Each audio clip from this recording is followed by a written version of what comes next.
The White House is sharing its ideas on timelines for an economic recovery, which has the markets reacting in force. One America's chief White House correspondent, Rion, explains.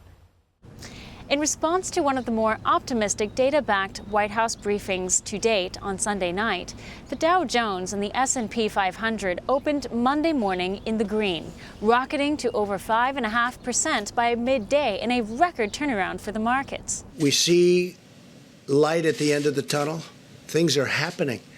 Things are happening. We're starting to see light at the end of the tunnel. And hopefully in the not too distant future, we'll be very proud of the job we all did.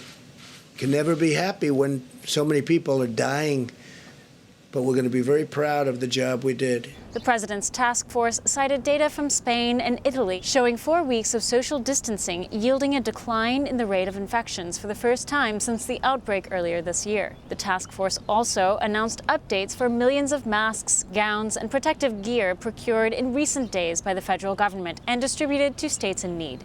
And with talk of anti-malarial drug hydroxychloroquine undergoing promising clinical trials, the administration is hopeful that by the end of the extended social distancing guidelines on April 30, the economy will be back on its feet.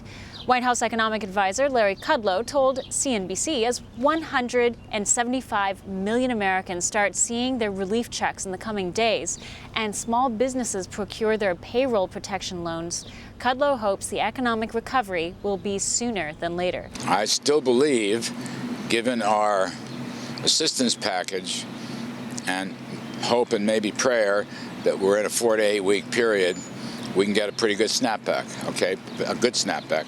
That's my hope. That snapback happen? Well, It's a 4 to 8 week period. You know, the sooner we begin to reopen, the faster that snapback's going to be. That's the rule of thumb that I think most economists would agree with.